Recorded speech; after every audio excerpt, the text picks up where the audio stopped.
الهدى ودين الحق ليظهره على الدين كله وكفى بالله شهيدا أشهد أن لا إله إلا الله وحده لا شريك له الخالق الرحمن الرحيم الذي يرحم أهل الجنة مئة رحمة وأشهد أن محمدا عبده ورسوله الذي لا نبي بعده أما بعد وقال الله تبارك وتعالى في القرآن الكريم أعوذ بالله من الشيطان الرجيم إن الذين آمنوا والذين هاجروا وجاهدوا في سبيل الله أولئك يرجون رحمة الله والله غفور رحيم وفي آيات أخرى يا أيها الذين آمنوا هل أدلكم على تجارة تنجيكم من عذاب أليم تؤمنون بالله ورسوله وتجاهدون في سبيل الله بأموالكم وأنفسكم ذلكم خير لكم إن كنتم تعلمون يغفر لكم ذنوبكم ويدخلكم جنات تجري من تحتها الأنهار جنات تجري من تحت الأنهار ومساكن طيبة في جنات عدن ذلك الفوز العظيم Ma'asyiral muslimin, pada kesempatan pagi hari ini mari kita mengambil sedikit ilmu dari ilmunya Allah yang sangat luas yang termaktub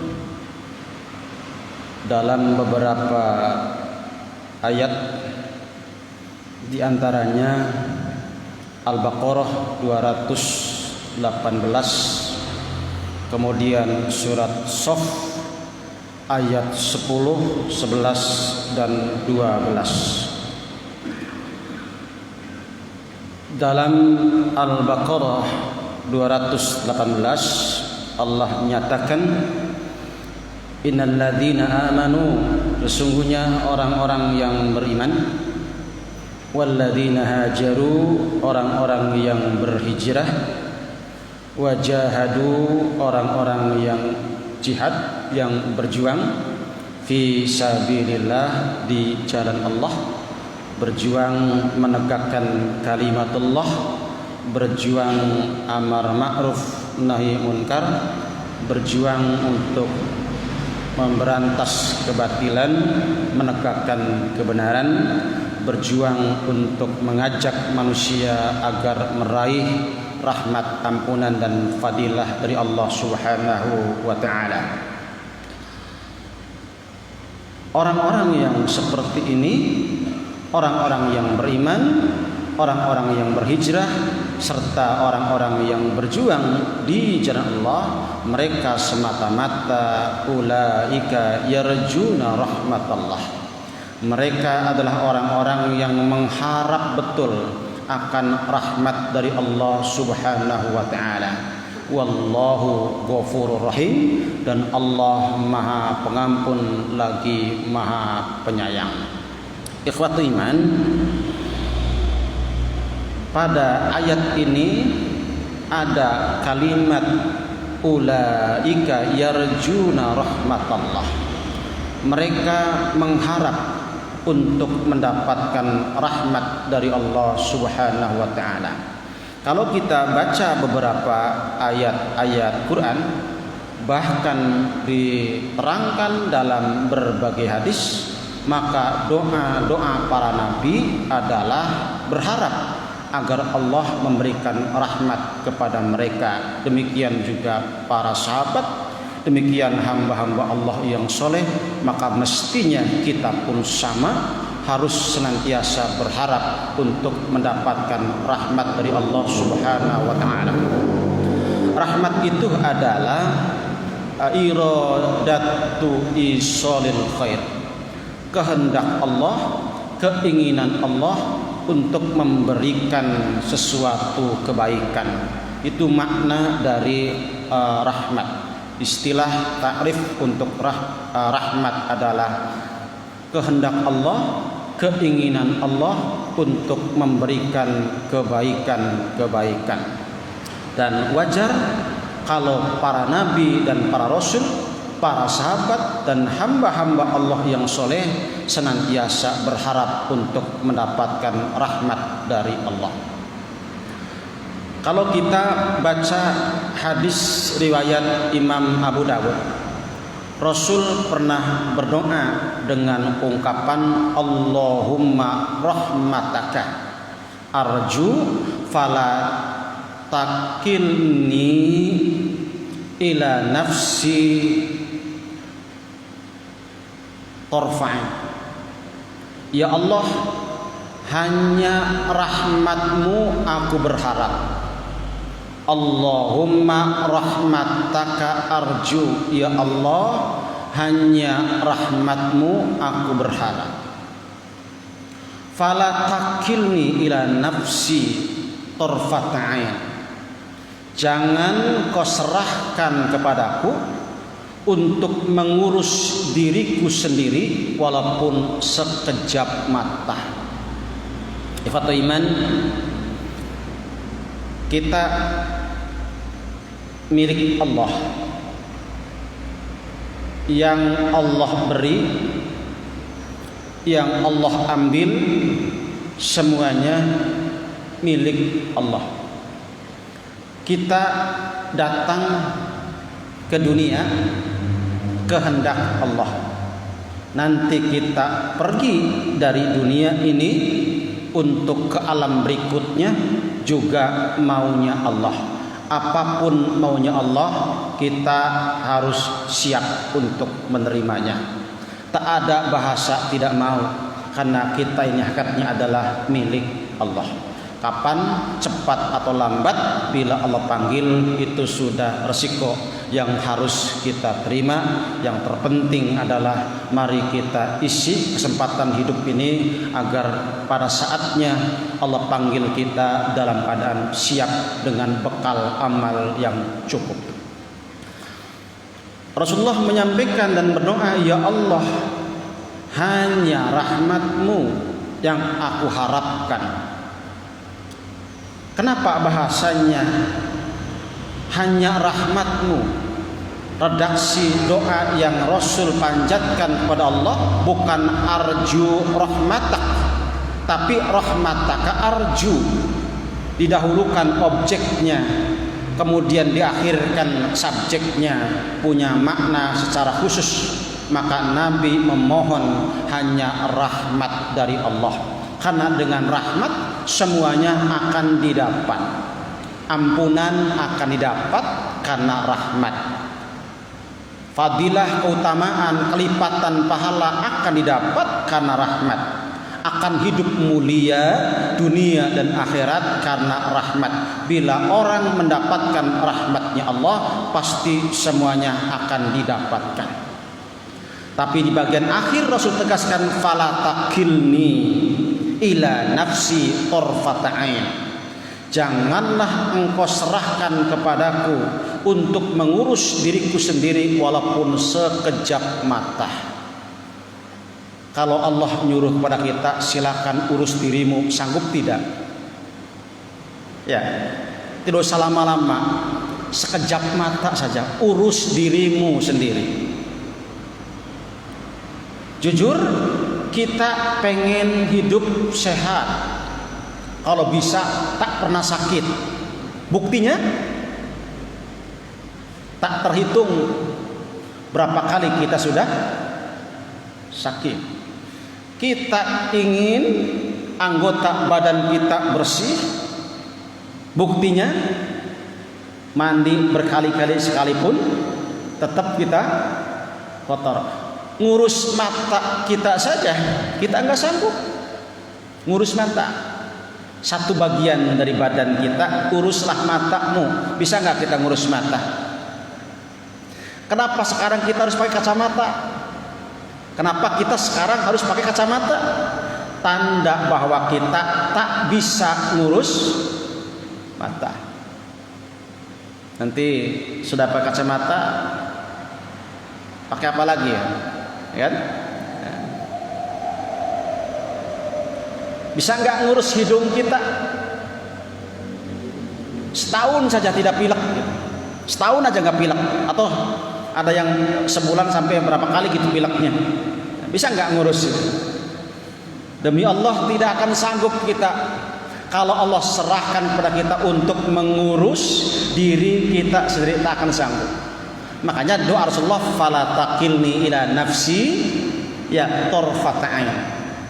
Jangan kau serahkan kepadaku ya Allah untuk mengurus diriku sendiri tarfata ain, walaupun cuma sekejap mata, tak akan sanggup.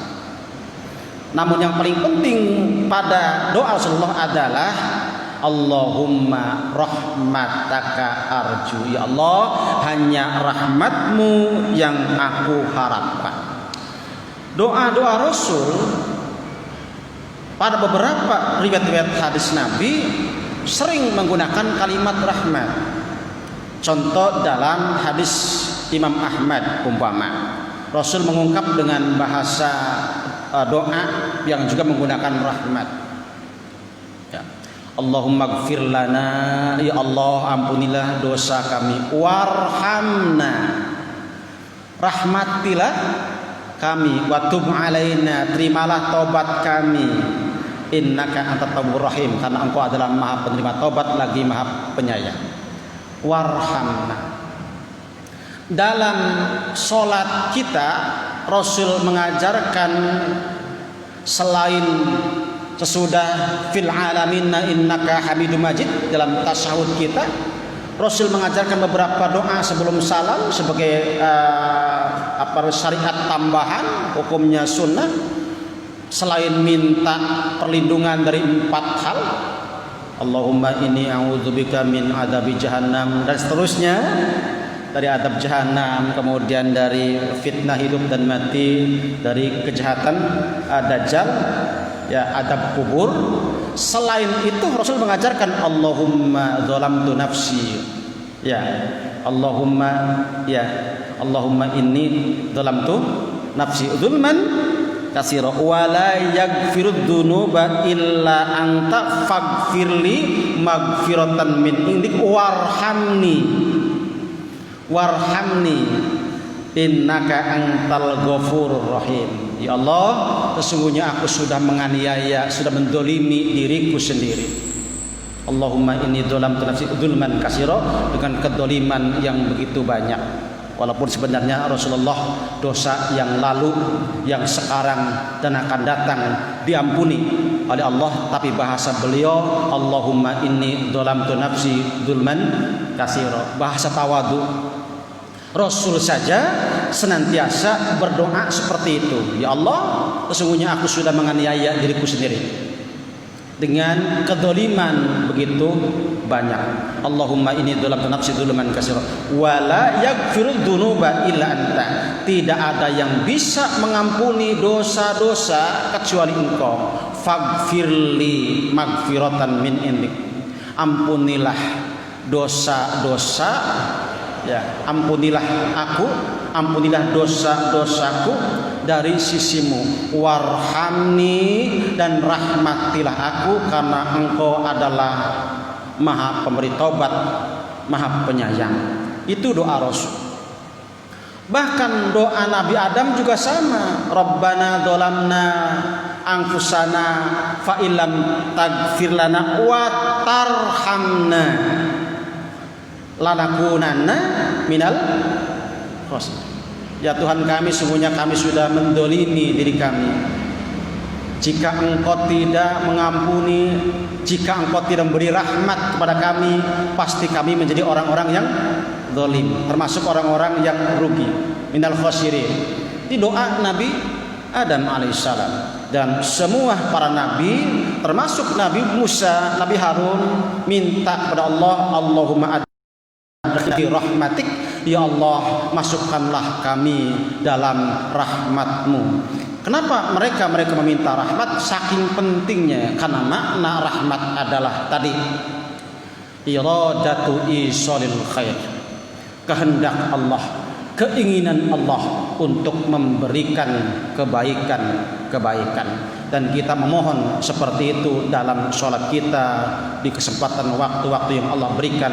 Hendaknya pun kita meminta seperti itu, karena tanpa rahmat Allah kita tidak akan mendapatkan yang lainnya. Bahkan seseorang akan menjadi ahli surga lantaran dapat rahmat dari Allah. Wajarlah kiranya bila mereka pendahulu kita, orang-orang yang senantiasa berharap kepada Allah agar mendapatkan rahmat dari Allah Subhanahu wa taala.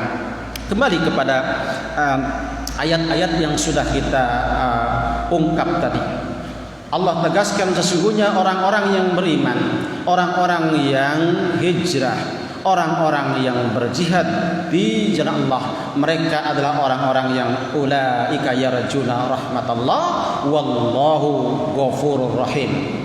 Karena Allah adalah Maha Pengampun lagi Maha Penyayang. Untuk mendapatkan ampunan Allah itu syaratnya adalah beriman dan berjuang di jalan Allah. Menurut ayat atau surat Shaf ayat 10 sampai dengan ayat 11, Allah tegaskan, ya ayyuhalladzina amanu hal adullukum ala tijaratin tunjikum min adabin alim tu'minuna billah wa rasulihi wa tujahiduna fi sabilillahi bi amwalikum wa anfusikum dzalikum khairul lakum in kuntum ta'lamun. Wahai orang-orang yang beriman, maukah kutunjukkan kepada kalian tijarah, perdagangan yang tidak akan pernah rugi, perdagangan niaga yang bisa menyelamatkan daripada azab yang sangat pedih, yakni dengan cara kalian beriman kepada Allah, beriman kepada Rasulnya, serta berjuang, berjihad bi amwalikum wa anfusikum, dengan harta dan jiwa-jiwa kalian. Sudah kita bahas makna jihad di bulan yang lalu, bahwa jihad itu adalah istifragul wus'i fi mudafaati salasati aqda. Jihad adalah berusaha sekuat tenaga, mengerahkan semua kemampuan untuk melawan 3 musuh. Musuh yang pertama adalah al-jihadu fin nafs, jihad melawan hawa nafsu.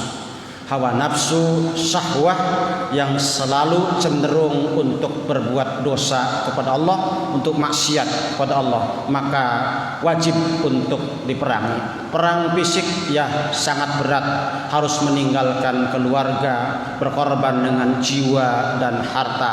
Tapi selepas perjuangan secara fisik dan harta, ada perjuangan jihad yang sangat berat, yakni al-jihadu fin nafs. Jihad bagaimana caranya mengekang, mengendalikan hawa nafsu kita agar tidak melanggar aturan-aturan dari Allah Subhanahu wa taala. Tidak sedikit orang-orang yang kemudian tidak dikatakan sebagai pejuang karena mereka sudah tergiur dengan manisnya kehidupan dunia.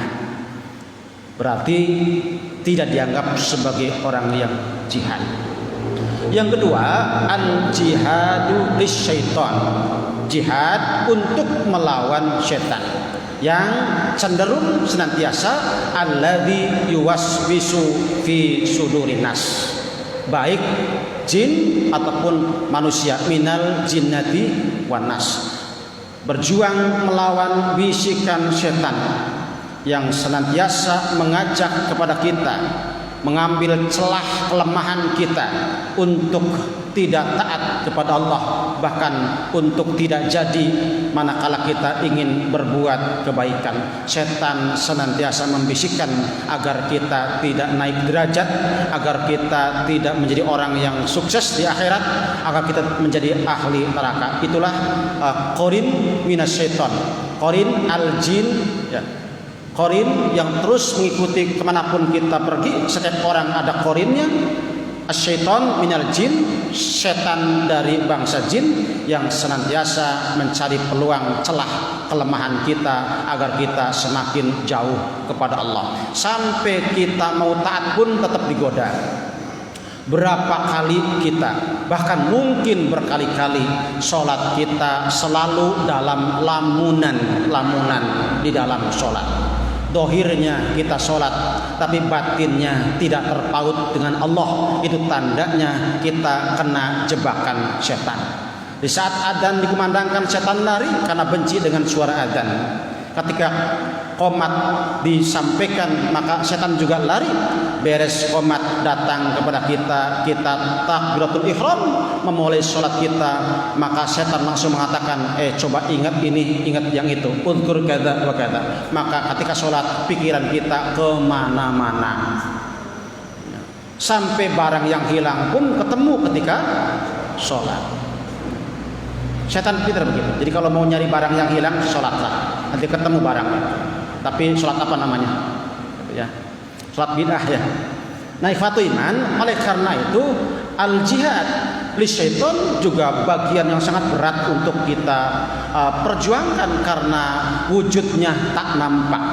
Jin perkara yang goib, mereka bisa lihat kita, kita tak bisa lihat mereka. Siapa yang mengaku dirinya ketemu dan bisa merasakan, bisa mengetahui perkara jin, maka syaratnya perlu diberesin lagi. Begitu pernyataan Imam Syafi'i, man za'ama annahu ra'al jin faqad batalat syahadatuhu. Siapa yang mengaku dirinya melihat, merasakan, mengetahui tentang jin selain Nabi dan Rasul, maka sudah batal syahadatnya. Jadi jangan terjebak dengan orang sekarang ini kan banyak mengaku-ngaku tentang perkara goib, banyak tahu tentang goib. Padahal goib adalah sesuatu yang tidak bisa dilihat, dirasakan, diketahui. Kita wajib mengimani berdasarkan pengkhabaran dari Nabi sebagai utusan Allah. Maka orang-orang yang mengetahui tentang perkara yang goib, sebenarnya mereka sudah menempatkan dirinya, derajatnya lebih tinggi daripada Nabi dan Rasul. Yang ketiga, jihad melawan lil kuffar. Al jihad lil kuffar, jihad melawan orang-orang kafir. Kafir harb, kafir yang memusuhi, bukan kafir dhimmi, karena kafir dibagi dua. Ada kafir harb, kafir yang memusuhi, ada kafir dhim, kafir yang tidak memusuhi. Ada orang-orang kafir yang manut sajalah dengan aturan yang sudah Rasul terapkan, maka mereka dilindungi, tidak diperangi. Tapi mereka-mereka yang harb, yang memusuhi, memerangi, ingin memadamkan Islam, bahkan dengan segala macam cara, maka wajib untuk diperangi, menjadi jihad yang wajib, walaupun itu perkara yang sangat berat.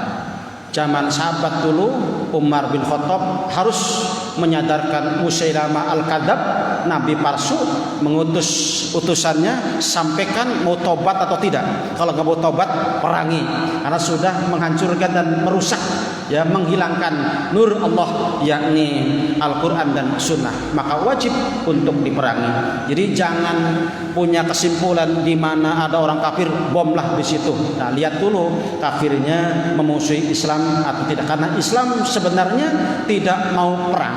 Islam hanya mempertahankan kemuliaan syariat Allah, karena Allah perintahkan agar mempertahankan dan menolong agama Allah ketika agama Allah itu dirusak. Wajib untuk dipertahankan dan dibela.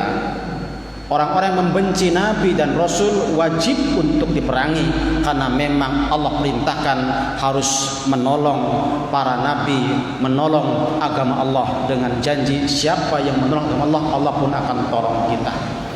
Ikhwatul iman, oleh karena itu para nabi dan rasul, orang-orang yang soleh, mereka senantiasa di sela-sela perjuangan yang begitu berat selalu tetap berharap, minta agar Allah memberikan rahmat kepadanya. Dengan modal rahmat itulah maka semua fasilitas kehidupan dunia dan akhirat akan Allah berikan kepadanya. maka kita pun tak akan pernah berhenti untuk memohon rahmat kepada Allah di sela-sela waktu yang Allah berikan kepada kita, termasuk dalam sholat kita.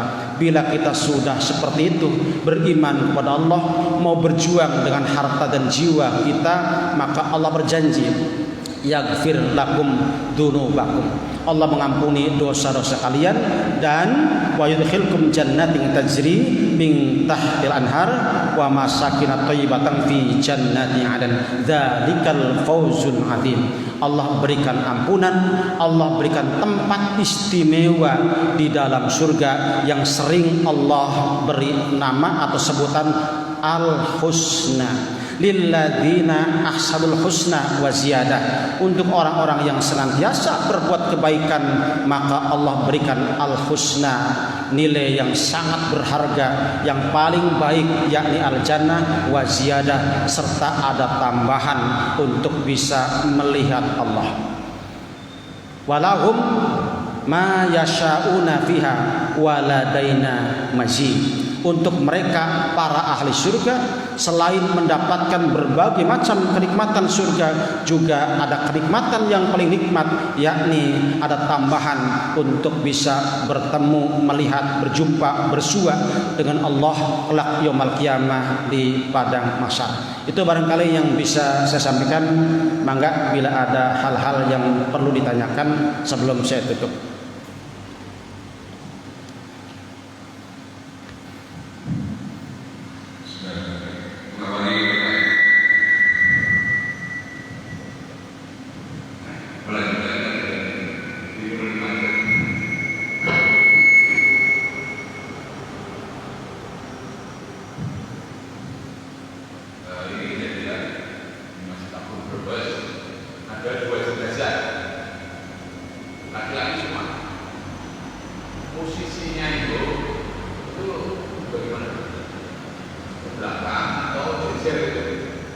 Ya. Saya waktu itu punya rujukan ya. Jadi saya tidak bisa yang memberi alasannya. Kenapa kok seperti ini? Atau yang benar gimana?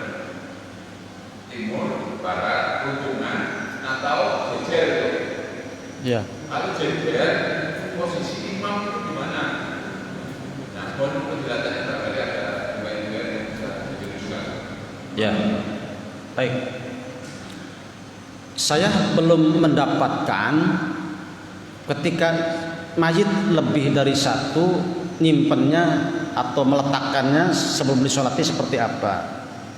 Hanya mungkin kalau kita baca hadis, ketika jenazah itu laki-laki, maka imam berdiri lurus dengan kepala, lurus dengan kepala. Kalau jenazah perempuan kan imam berdiri lurus dengan perut. Kan begitu hadisnya ya, gitu. Nah, supaya dua-duanya juga kena aturan itu, maka jenazah yang kedua ditaruh kepalanya lurus atau sejajar dengan kepala mayit yang pertama. Artinya depan belakang. Nanti kena aturan semua. Itu mungkin untuk yang dua jenazah. Lalu bagaimana kalau jenazahnya banyak sampai ratusan? Ini bagaimana? Gitu kan? Nah, ya untuk bab itu cukup dengan diwakili satu jenazah. Yang lainnya, andai kata ini nggak tertampung nih di sini, ya, akhir zaman perang, umpamanya ini nggak tertampung nih, mau disimpan di mana nih? Kan otomatis tidak bisa memanjang ke sana, itu umpamanya. Pasti ada yang di sana.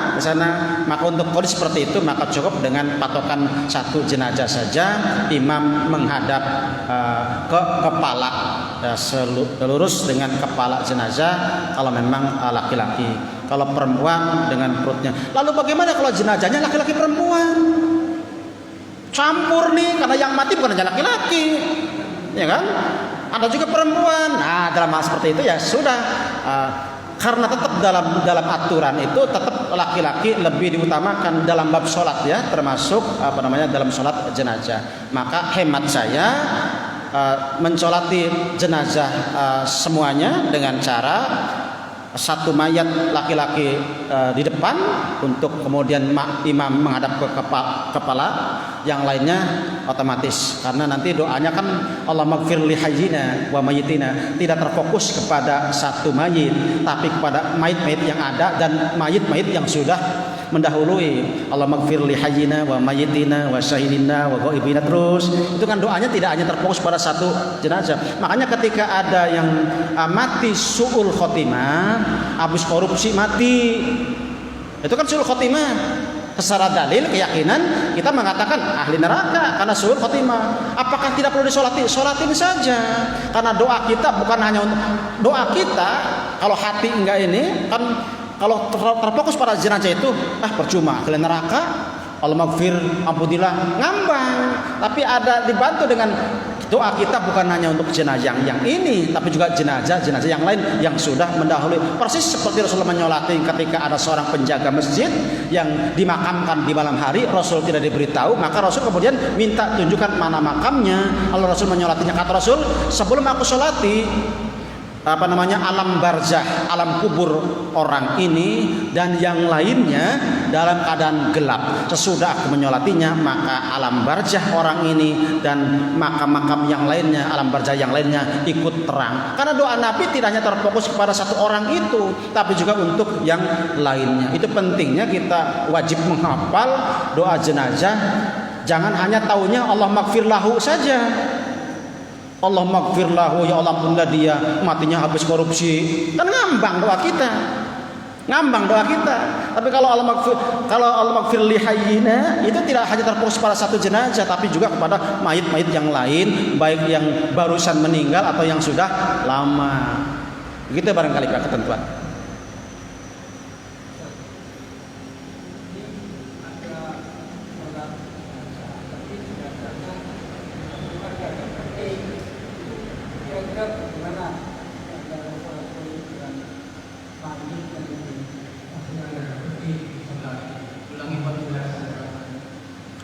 Sholat mayitnya dalam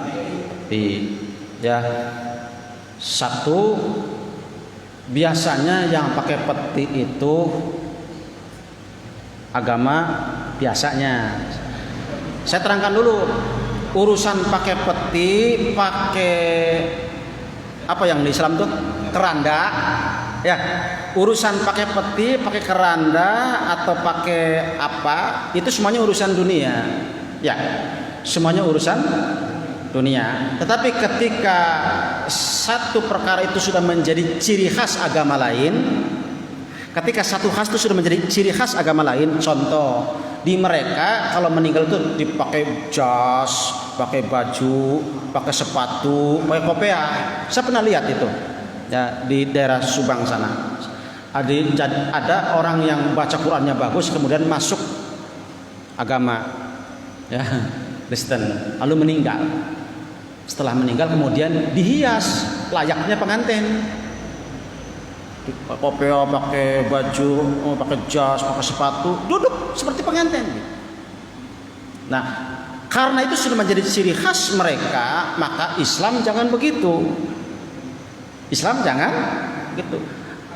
Iya, nah peti itu pakai peti, di atasnya pakai segala macam lah, gitu kan, sampai nanti uang apa dimasukkan ke peti itu. Ya. Itu ciri khas siapa? Maka kita tidak layak untuk ngikutin seperti itu, karena itu sudah menjadi ciri khas mereka. Jangan campur adukan ya Islam dengan yang lainnya. Islam dari Allah, selain Islam bukan dari Allah. Jadi bukan masalah peti atau kerandanya, tapi pakai peti itu ciri khas siapa. Jadi tetap perintah untuk beda itu selalu ada dalam segala hal, terutama terkait dengan urusan ibadah dan akidah. Karena urusan jenazah mungkin sudah masuk kepada ranah aturan agama. Mana yang menjadi ciri khas mereka, ya jangan diikuti, karena Islam sudah punya aturan tersendiri. Mungkin di zaman Rasulullah keranda tidak ada, keranda model yang kita punya, ya kan? Zaman Rasul mungkin tidak ada, tidak seperti itu. Tapi kan alat untuk memikul jenazahnya zaman Rasul sudah ada. Bentuknya seperti apa terserah. Yang penting itu jenazah harus diusung. Karena berat kalau sendirian, sudah gemuk orangnya, badannya besar, kan? Apalagi yang meninggalnya seperti Nabi Adam, tingginya situna diro'an umpamanya 60 hasta, kan tidak mungkin diangkat sendiri, dibawa sendiri, harus digotong. Cara gotongnya terserah, itu urusan dunia. Ya kan? Apakah cara gotongnya itu begini gitu kan? Begini ya terserah, ya kan? Terserah. Karena supaya lebih ringan kan harus dipikul bersama. Kan begitu ya. Jadi ringan dijingjing, berat dipikul, kan begitu bahasanya. Terserah mikul seperti apa, menggunakan apa alat pikulnya ya terserah. Ya, pakai kayu, mangga, pakai bambu, silakan gitu kan. Pakai besi, ya biasanya kan keranda dibuat dari besi supaya awet. Ya terserah, itu urusan dunia. Urusan dunia. Tapi tolong perhatikan, ketika sudah menjadi ciri khas agama lain, maka Islam disarankan, diperintahkan untuk tidak ikut-ikutan seperti itu. Mereka kalau meninggal dunia petiknya luar biasa, di dalamnya ada uang, ada emas, kalung, dibawa bekalnya. Lalu Islam begitu? Jangan. Itu menjadi ciri khas agama lain. Islam tidak seperti, buat apa dibawa-bawa? Karena harta mah tidak akan dibawa ya. Kain kafan saja yang nempel di badan nggak dibawa, itu jadi tanah, ya. Atau dibawa sampai ke alam barzah saja, alam kubur saja, nggak jadi apa-apa kan. Jadi seluas apapun tanah yang kita punya, kalau mati cuman segitu itulah, sesuai dengan badan kita, segitu kita punya tanah, itu pun nggak dibawa, ya. Jadi kembali kepada aturan yang semestinya.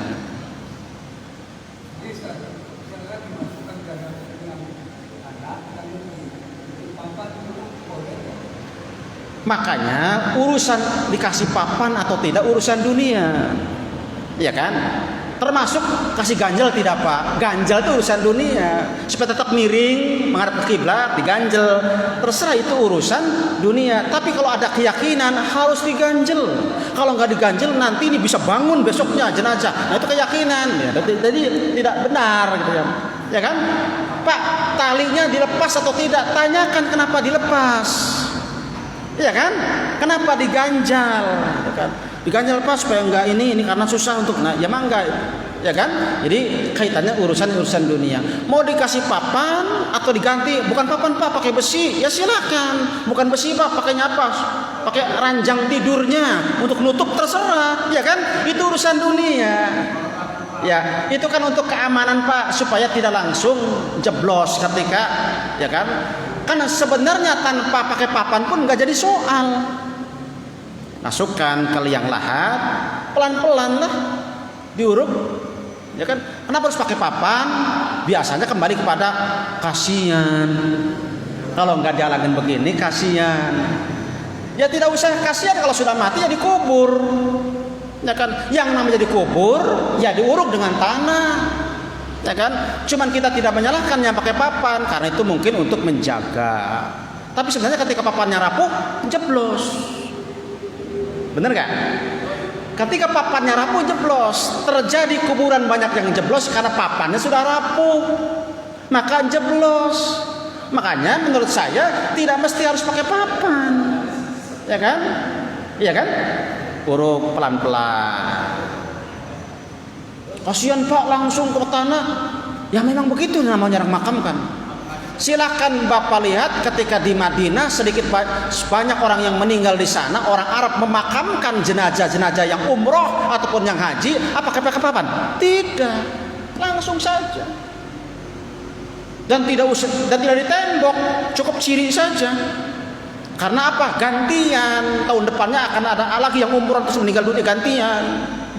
Di kita makam-makam tak mau gantian, dibangun untuk sampai hari kiamat, dikapling. Bahkan tanah makam lebih mahal daripada tanah kontrakan atau rumah, ya kan? Banyak kan orang-orang yang bukan Islam, rumahnya sih luar biasa sederhana, tapi makamnya istimewa. Dibalik kan? Dibalik. Nah Islam suka ikut-ikutan tuh. dibangun. Kalau nggak dibangun, nggak dibersihin, nggak diurus, kasihan. Kamu nggak taat sama orang tua, kamu tidak hormat sama orang tua, kamu mantu yang kurang ajar, setiap bulan Ramadan atau setiap Idul Fitri tidak ngurus makam mertuamu. Ya. Yang mati tidak butuh bangunan seperti itu. Yang mati butuhnya doa dari yang masih hidup, bukan butuh makamnya tolong dibangunkan. Justru itu akan mengundang, mengajari generasi berikutnya agar kemudian syirik. Ya. Iya kan? Terjadi bentuk kesyirikan karena mengabadikan. Ya. Ada Yagus, Ya'uq, Suwa. Dulu orang-orang soleh kenapa disembah? Karena diabadikan, bikin patungnya memperingati untuk mengenang jasanya Yagus, Ya'uq, ya kan? Lama-lama juga ada patung apa di Jakarta tuh? Ya, iya, lama-lama juga bisa disembah akhirnya, bisa disembah. Ya, dulu untuk mengenang jasa para orang-orang yang soleh itu dengan cara dibikinkan patung, kemudian ganti generasi akhirnya disembah. Setan membisikkan, nih pendahulu kamu dulu begini, minta hujan ke patung ini, minta rezeki patung ini, jadi musyrik gitu kan, ya, seperti itu.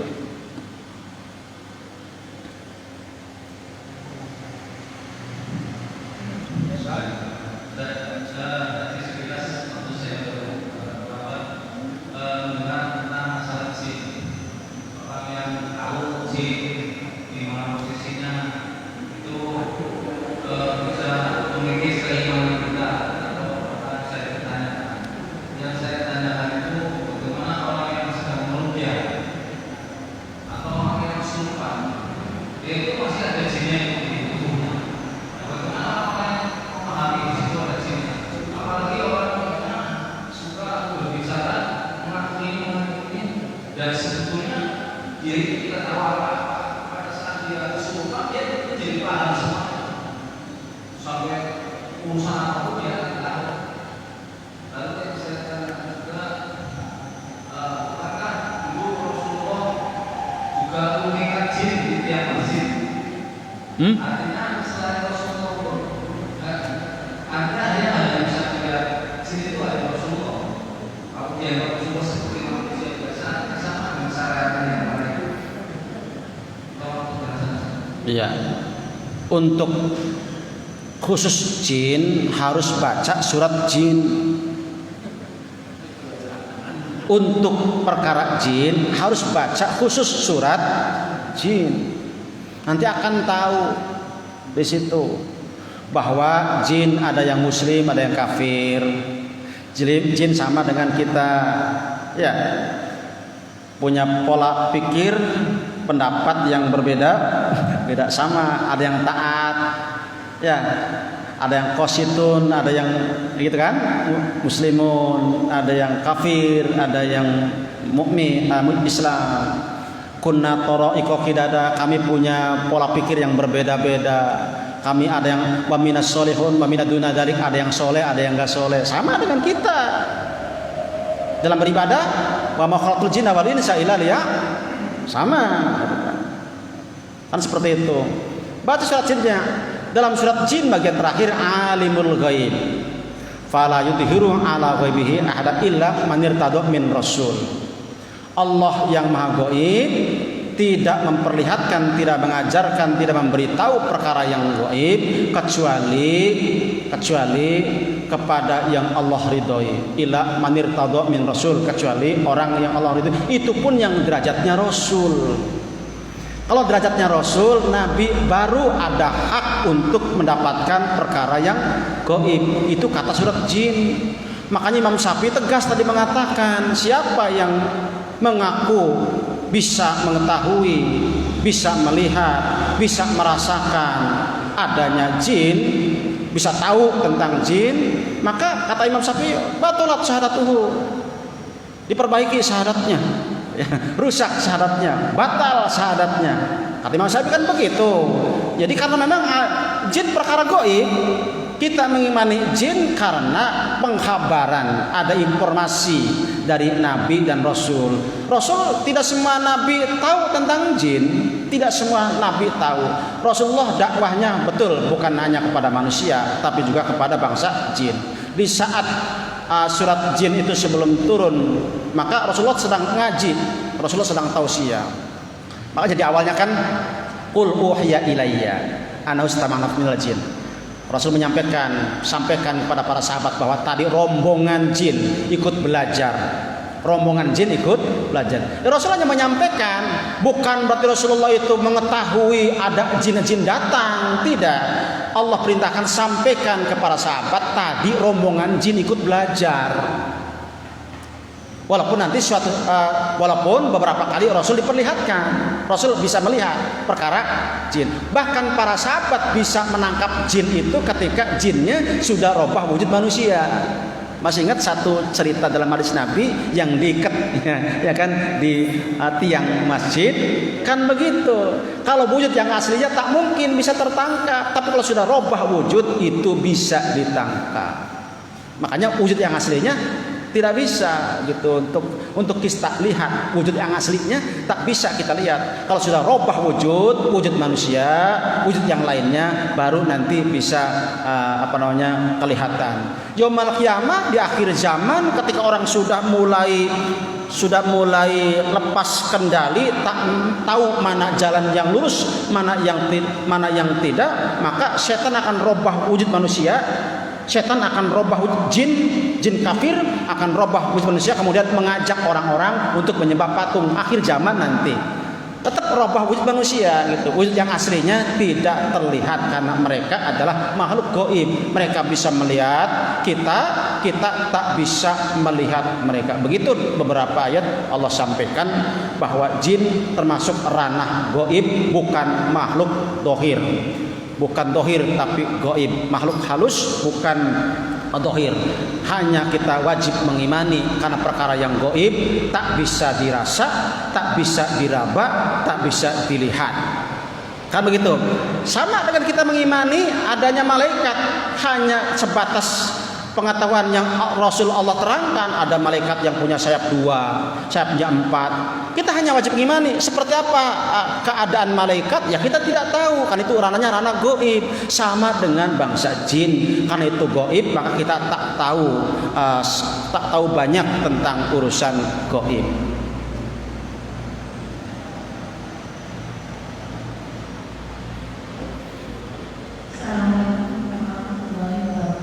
Salam.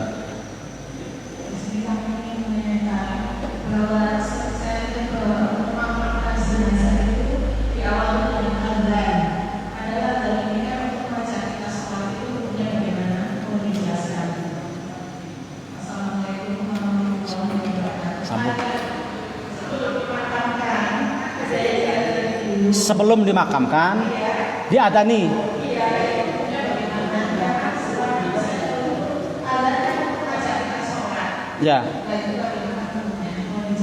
Ya, baik. Salam. Sudah dimakamkan. Ya.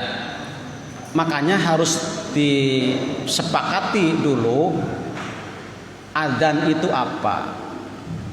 Takrifnya nih, adzan itu apa, syukur itu apa, Islam itu apa, ya takwa itu apa. Jadi takrifnya dipahami terlebih dahulu. Karena tidak memahami takrif, istilah-istilah dalam agama kita itu bisa salah dalam bersikap, berbuat dan bertutur kata. Bisanya beramal salah berbuat, salah bertindak, salah berkeyakinan karena berangkat dari salahnya dalam memahami istilah-istilah yang ada dalam agama kita. Adzan itu istilah dalam agama kita. Untuk apa adzan itu? Kapan harus adzan? Bagaimana lafaz adzannya? Itu sudah tertentu kan? Ya, lafaz-lafaz ucapan yang sudah tertentu diatur lafaznya seperti apa adzan itu. Sampai qomat diterangkan.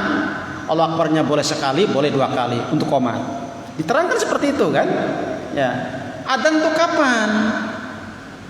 Untuk 5 waktu, itu pun kalau sudah masuk waktu. Iya kan? Walaupun kita mau sholat duhur, boleh nggak adzan jam 10? Duhurnya jam 12 umpama ini sih ya. Duhur jam 12, lalu kita adzan jam 10, boleh nggak? Tidak boleh, karena adzan itu harus dilakukan pada saat sudah masuk waktu. Belum waktunya jangan. Ya. Kecuali adzan awal ya. Adzan awal itu kan untuk 2 fungsi. Membangunkan agar orang sholat malam, yang kedua untuk tasahur, untuk sahur. Ya kan? Bilal adzan awal, Ummi Maktum adzan subuh. Tapi yang namanya adzan secara syariat adalah lafaz-lafaz, ucapan-ucapan yang tertentu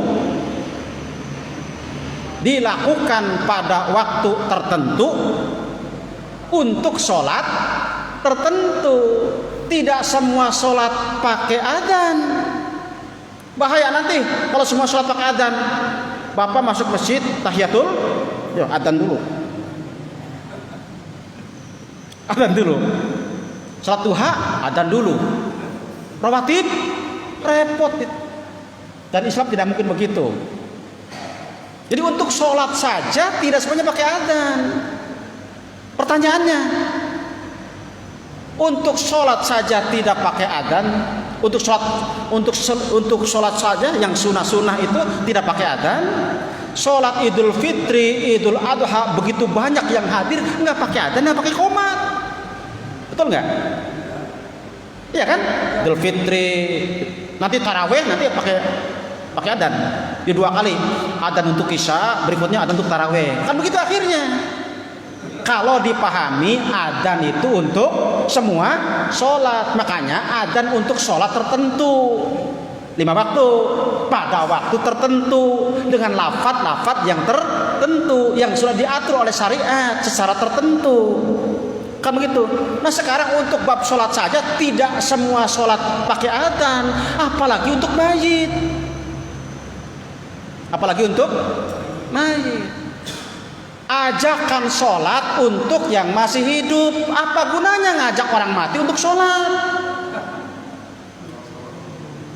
Hayya 'alas sholat. Untuk siapa? Ya kan? Hayya 'alas sholat. Dia aja di rumah nggak datang, berarti mati hatinya.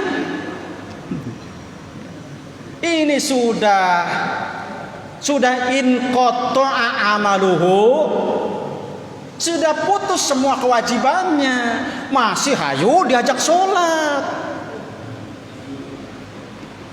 Oke lah, lepas daripada itu, Pak, saya tidak ngajak yang mati.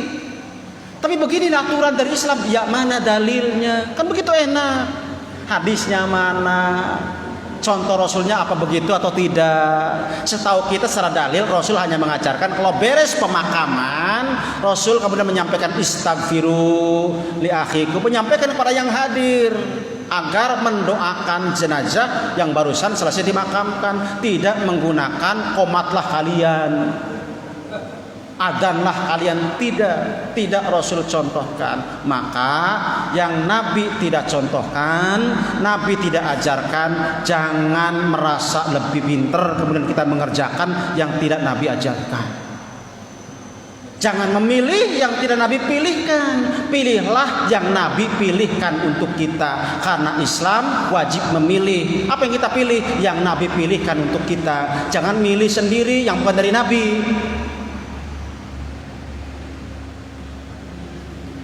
Jadi adzan mah untuk sholat 5 waktu gitu, tidak untuk mayit. Demikian juga qomat, sama untuk sholat tertentu, sholat 5 waktu, tidak untuk sholat yang lain atau untuk urusan-urusan yang lainnya.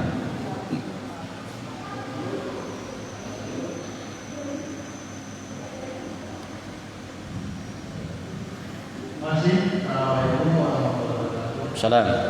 Sekali lagi kita kaitannya dengan jin, bahwa yang bisa melihat itu dikatakan bahwa yang bisa melihat itu hanya Nabi dan Rasulnya. Saya pernah mendengar seorang penjaga malam itu menghilang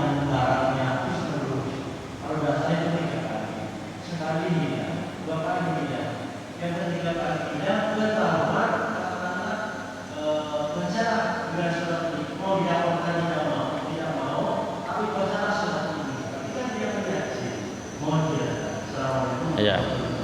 Kemudian kalau barang kita tidak, sering dikatakan itu apa yang kita harus amalkan dan kita harus amalkan.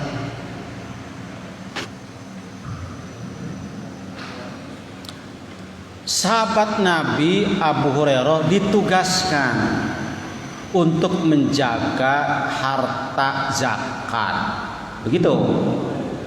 Lalu ada yang nyuri, ditangkap, ya punya alasan yang kuat dilepas, nyuri lagi, tangkap lagi, punya alasan yang kuat lepas lagi, nyuri lagi, bahkan yang ketiga alasannya istimewa, tolong lepaskan, ku ajarkan ayat Quran, kalau kamu amalkan ini sebelum tidur maka Allah selamatkan, ya, yaitu ayat kursi, gitu kan. Abu Hurairah sampaikan ke Rasul. Kata Rasul, kamu tahu tidak siapa dia? Kamu tahu nggak siapa dia? Kata Rasul, itu jin. Dalam hal ini dia benar. Biasanya jin kafir itu dusta selalu dusta. Tapi untuk yang ini, bab mengajari baca ayat kursi di malam hari sebelum tidur, ini benar, bab ini mah benar. Yang lain-lainnya bohong, tapi untuk ini mah, jadi kita mengamalkan baca ayat kursi itu sebelum tidur di malam hari bukan mengamalkan ajaran setan. Rasul memastikan ini benar. Jadi yang kita ikutin siapa? Nabi mengatakan benar, berarti kita ikutin Nabi, bukan ikut setan. Kenapa Abu Hurairah bisa nangkap? Kenapa Abu Hurairah bisa menangkapnya? Itu kan jin, karena sudah robah wujud manusia. Kan sudah katakan saya tadi, wujud yang aslinya tak bisa dirasakan, tak bisa dilihat, tak bisa diraba, tak bisa diterawang. Kan begitu ya, untuk mengetahui uang palsu dan asli kan begitu caranya. Ya. Wujud yang aslinya tak bisa. Tapi kalau sudah berubah wujud, maka kan Abu Hurairah tidak tahu bahwa itu adalah jin, taunya manusia, makanya bisa ditangkap. Nanti akhir zaman setan akan robah wujud manusia untuk mengajak orang-orang saat itu untuk menyembah patung. Itu setan sudah robah wujud manusia. Dan itu ya seperti itu yang kita baca dalam beberapa riwayat. Bisa dengan berbagai macam cara jin kafir, setan menggoda kita, diantaranya dengan cara robah wujud. Jadi itu cara mereka. Gitu. Kalau malaikat Jibril suka robah wujud laki-laki, itu mah hal yang sudah lumrah ya, kita sering dengar. Rasulullah menerima wahyu dari Jibril bukan wujud yang asli, tapi wujud seorang lelaki agar Nabi siap. Kalau selalu dengan wujud yang asli, Nabi nggak sanggup gitu bertemu sama Jibril. Contohnya ketika di Gua Hiro hampir pingsan, Nabi nggak sanggup karena dengan wujud yang asli. Makanya untuk selanjutnya terima wahyu, Jibril menyampaikan wahyu dengan robah wujud sebagai sosok manusia laki-laki. Termasuk ketika sahabat kumpul dengan Rasulullah menanyakan apa Islam, ya kan, apa iman, kapan kiamat, apa ihsan, kapan kiamat terjadi. Itu robah wujud Jibril dengan wujud manusia laki-laki. Jadi ketika asli tidak bisa, tidak sanggup Rasulullah untuk menghadapinya, apalagi para sahabat. Maka jin yang tadi itu kenapa bisa ditangkap oleh Abu Hurairah? Karena sudah robah wujud manusia. Abu Hurairah nggak tahu bahwa itu adalah jin. Taunya jin, Rasul menyampaikan itu jin sebenarnya yang sudah robah wujud manusia. Termasuk yang diikat yang masjid itu sudah robah wujud, makanya bisa ditangkap. Walaupun akhirnya dilepas karena ingat dengan pesan Nabi Sulaiman, untuk perkara jin jangan ada yang punya kemampuan lebih dan punya wewenang lebih selain Nabi Sulaiman, dilepaskanlah. Andai kata aku tidak ingat itu, kata Rasulullah, aku tetap mengikat jin ini agar kalian semuanya bisa melihat dalam wujud manusia, bukan wujud jin. Karena wujud yang jin yang asli tak bisa dilihat, dirasa, diraba dan diterawang.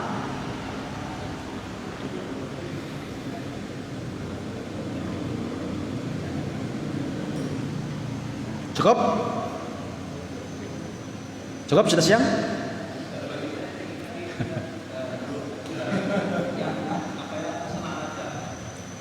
Bagi anak yang indigo gimana? Yang ilmu kedokteran itu indigo. Itu dia memahami sesuatu yang belum terjadi dan itu sering nyata. Iya. Iya. Itu urusannya dokter yang lebih tahu kenapa anak itu seperti itu. Jangan main tuduh jin, ya kan? Jangan main tuduh jin. Itu urusannya dokter jiwa, gitu ya, dokter jiwa. Ya. Jadi apalagi urusannya anak kecil yang belum balik, jinnya dapat apa, ya kan? Bukankah tugasnya setan bangsa jin itu adalah menyesatkan dan dikatakan berhasil bila orang itu berbuat salah dan dosa. Lalu kemudian nimpa ke anak sampai seperti itu. Pertanyaannya, jin dapat apa ketika anak seperti itu? Karena anak belum balik, nggak dapat dosa kan? Tidak dosa, tidak salah karena belum. Walaupun nanti ada riwayat seringkali juga setan mengendalikan anak, tapi tujuannya adalah untuk ujian bagi orang tuanya. Kan ada anak juga yang suruh sholat susah, ya kan? Sudah bangun tidur lagi, gitu kan? Ya kan? Nah, itu juga bisa dikendalikan oleh setan. Tujuannya ya sampai batas mana kesabaran orang tuanya, seperti itu. Jadi kalau secara langsung untuk agar anak itu berbuat dosa tidak, karena memang dosa dan pahala akan berlaku ketika orang itu sudah balik. Gitu.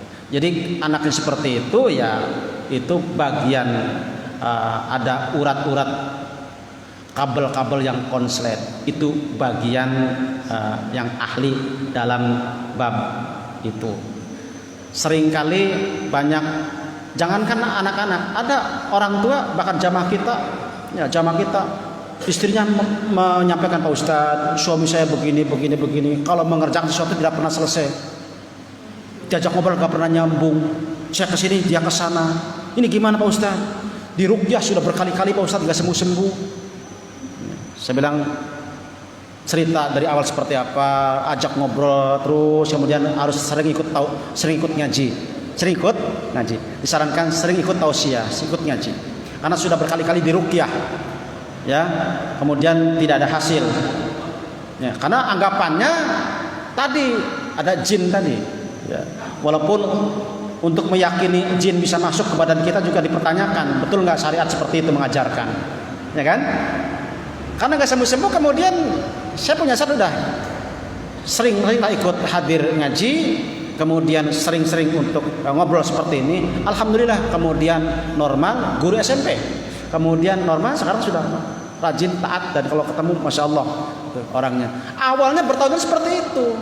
Kalau kita tadi ini kan gimana?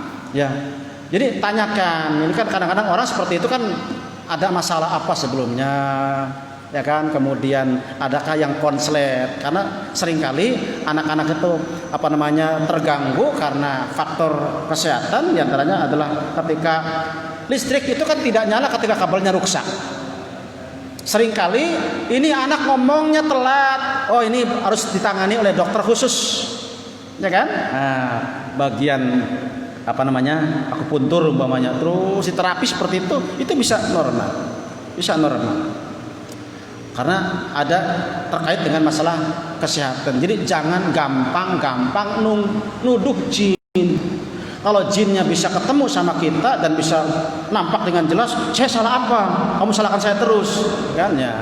Untung jinnya tidak bisa nampak di hadapan kita. Kalau bisa itu pasti bakal protes. Jangan dikit-dikit gitu. Belum tentu itu jin. Sekali lagi, jin mah urusan goib. Urusan goib jangan menuntut tahu banyak. Urusan goib jangan menuntut tahu banyak. Sama kita mengimani goibnya malaikat, tidak usah nuntut tahu banyak. Karena semakin dijelaskan semakin tidak jelas, mending tidak dijelaskan. Ya, kan begitu. Cukup? Sudah siang? Baik. Subhanakallahumma wa bihamdika asyhadu an la ilaha illa anta astaghfiruka wa atubu ilaik. Wassalamualaikum warahmatullahi wabarakatuh.